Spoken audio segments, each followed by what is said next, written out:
El grupo de teatro comunitario Orilleros de la Cañada presenta Anécdotas de la Córdoba Vieja, radioteatro en episodios. Capítulo 1. Anécdota 8, interpretada por Rebeca Guzmán y Eduardo Amendaburu. Buenas tardes, estimados radioescuchas. Bienvenidos a un nuevo episodio de Relatos de Cuarentena. Hoy, en la anécdota número 8 de la Córdoba Vieja, les traemos una nueva historia del Cabeza Colorada.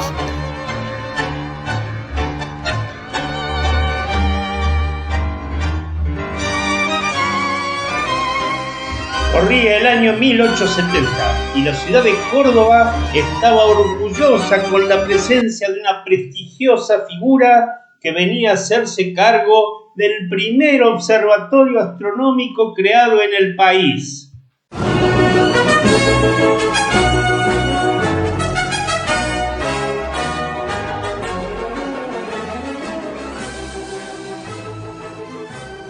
Tratábase del sabio norteamericano Benjamin Gould, nacido en Boston, graduado de astrónomo en la Universidad de Göttingen en el año 1848 y luego director del Observatorio de Albany en 1856.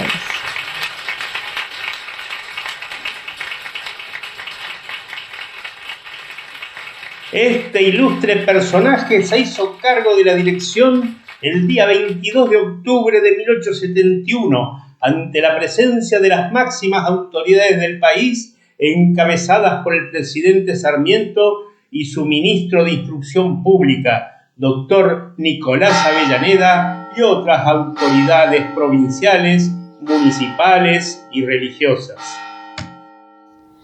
Quizás la inauguración de este establecimiento mundialmente conocido tuvo mucho que ver con aquel conglomeramiento social que habitaba por sus alrededores y que fuera el temible Abrojal,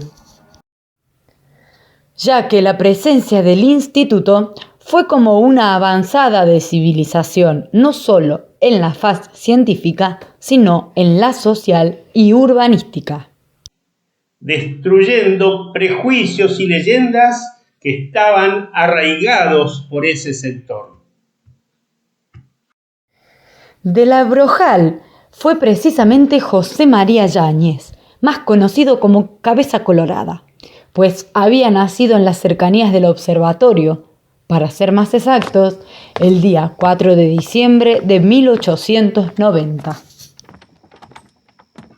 Su cara enorme y encendida estaba llena de pocitos de viruela o pecas como herrumbradas, que terminaba hacia arriba en una abundante y pelirroja cabellera.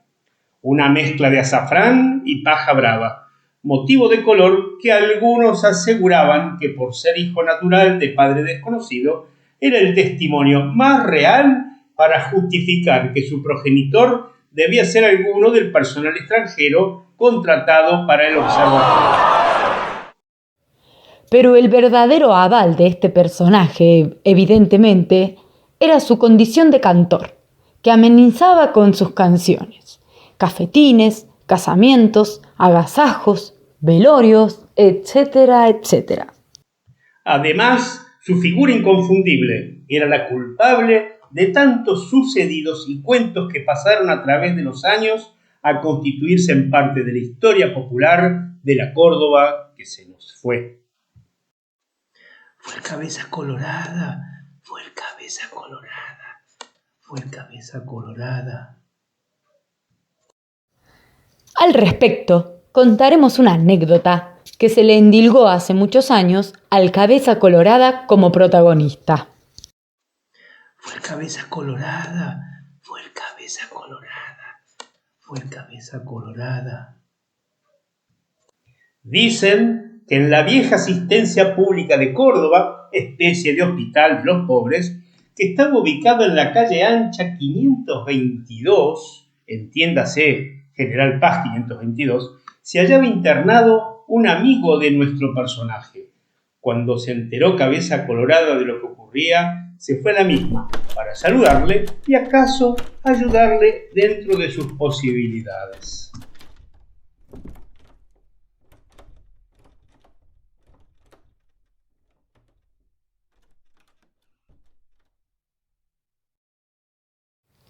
Al entrar a la asistencia pública, se encontró con los famosos enfermeros hermanos Ferreira, más conocidos como los doctores Ferreira, por haber intervenido en tantas composturas anatómicas producidas en la mayoría de las veces por duelos y pendencias ocurridas en el bajo, quienes le interiorizaron de la gravedad del estado en que se encontraba su amigo.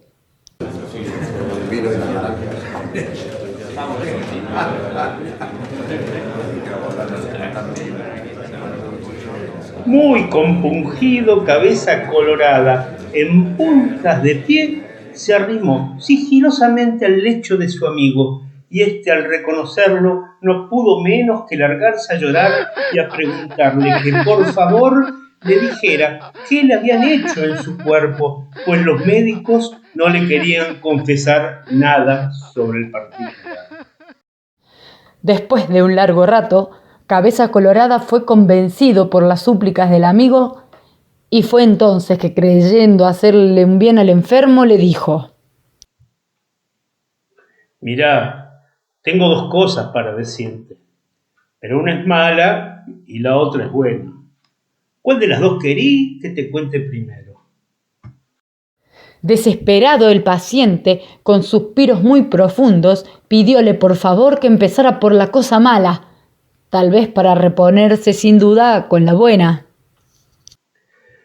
Macanudo, respondió Cabeza Colorada, y al instante se despachó con la respuesta en esta forma: bueno, mirá, a vos te han cortado los dos pieses.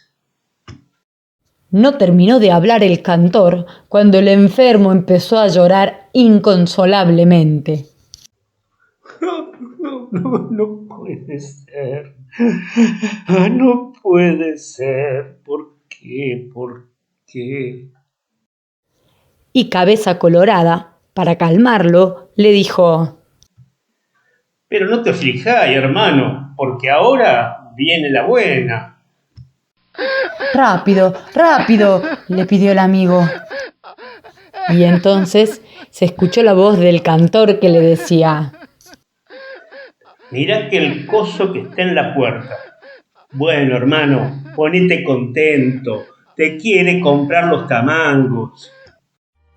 Verdades o mentiras fueron cosas de la Córdoba vieja.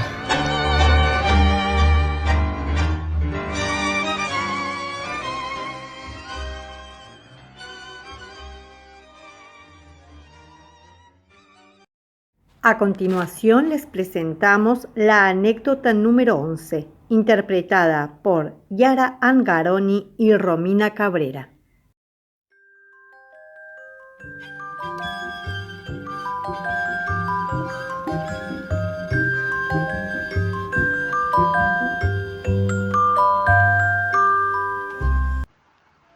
Allá, por enero de 1906, el tango, esa música arrabalera y pegadiza, había conseguido entrar al centro de la recatada Córdoba de entonces. Ello se debía porque el día 4 del mes y año mencionados, el recordado pianista Feliciano Latasa estrenaba su inolvidable tango, Gran Hotel Victoria, precisamente en un establecimiento hotelero del mismo nombre del tango, considerado como uno de los más importantes en su género, dentro de la ciudad. Sin dudas, aquel 4 de enero de 1906 debió ser fecha de recordación para la juventud cordobesa, ya que la presencia del tango permitió en su nuevo ritmo un acercamiento físico de los bailarines, alejando pudores y rubores de aquella sociedad que había permanecido enquistada en una coreografía de bailarines separados, con inclinaciones de salema y genuflexiones y roces de manos engautadas o amortiguadas con un pañuelo perfumado. Hola guapo, ¿pues bailamos? Ese baile enigmático, con ritmo absorbente y desconocido, anteriormente había estado merodeando por los alrededores de la incipiente aldea, merced a esos cilindros grabados de los fonógrafos que sonaban por las orillas y cuyas notas se introducían al empedrado del centro en alas de los céfiros.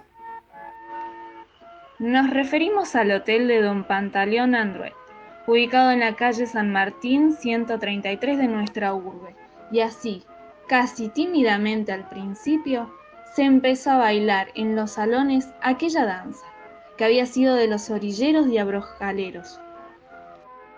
A esa música que llamaban tango, en esos tiempos se la podía encontrar por la calle Alvear entre Libertad y Rincón, para ser más exactos, en el bar de Don Ciriaco Ortiz. Hoy por allí viviremos esta anécdota, al compás cadencioso de esa música y la complicidad de la noche, mientras contemplamos la siguiente escena.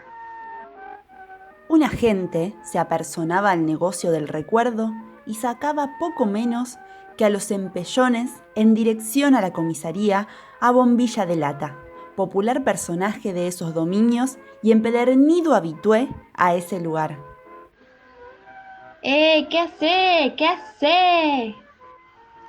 Había ocurrido lo de siempre. El parroquiano Bombilla de Lata se había emborrachado y, como era su costumbre, molestaba al propietario don Ciriaco, sobre todo cuando tocaba su bandoneón, diciéndole: Mirá, Ciriaco, por más que me queréis envenenar con tus empanadas, esta noche no vaya a poder, viejito. ¿Sabe por qué? ¿Sabéis por qué? Porque yo me tomé como 1 litro de zarzapilla antes de venir aquí.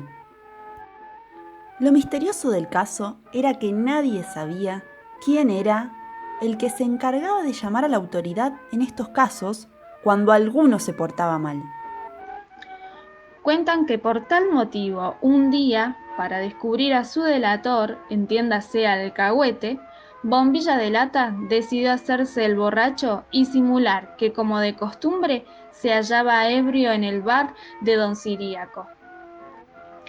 Y esto ocurría cuando algún cargoso en su negocio, en este caso Bombilla de Lata, que sin estar borracho esta vez, lo mismo se lo llevaron preso, no sin antes decirle al propietario de aquel negocio: Mirá, viejo de Ciriaco, me voy contento al calabozo, ¿sabés? Porque tío da la cana a vos, y solamente vos llamáis a la policía, con esos firuletes que hacía en el mandoleón. Como acotación final, dicen que este procedimiento o método para llamar a la policía fue un exclusivo intento de don Ciriaco Ortiz, aquel bandoneonista de la vieja Córdoba y de las noches sugestivas y sombrías del barrio orillero.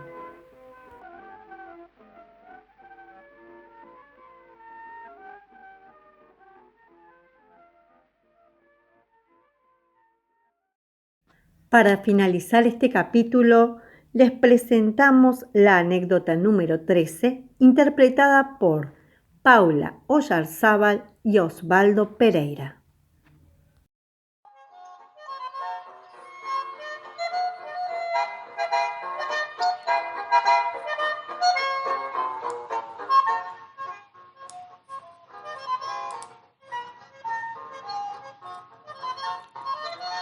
Antes que desapareciera el viejo Mercado Norte, inaugurado en el año 1861, del manzano delimitado por las actuales calles Sarmiento, Catamarca, Rivadavia y San Martín. Por la calle Catamarca existía una entrada al referido mercado, a mitad de cuadra donde se encuentra la hoy calle República de Israel. Ubiquémonos entonces con la inauguración en la referida puerta de amplia arcada para que vivamos mejor el recuerdo. Un buen día apareció junto a la puerta de nuestro comentario nada menos que la Cachilera, uno de los más populares personajes de la Córdoba que se nos fue, vendiendo estampitas de San Roque. A la estampita, San Roque, San Francisco, Santa Rita, la estampita. En esa situación dicen que una augusta viejecita compróle una imagen del santo, mientras que a pocos metros del vendedor, el loco Tablada, popular changador del lugar, con una cara de distraído y con una especie de sotana, bendecía por unas pocas moneditas las estampitas que le presentaban. Te bendigo en nombre del murmullo. En esto andaban los dos conocidos personajes de la segunda, cuando la anciana anteriormente mencionada volvió indignada y le hizo a la cachilera un contundente reclamo, esgrimiendo peligrosamente su bastón. Reclamaba que la había estafado, ya que su estampita no era de San Roque, pues le faltaba el perro. El improvisado vendedor, en la oportunidad, es decir, la cachilera, saliendo del peligroso trance, le respondió sin inmutarse y con la máxima seriedad, arrastrando las palabras en su natural manera de hablar. Abuelita, la culpa no la tengo yo. Son esos cosos de la asistencia pública que andan envenenando perros.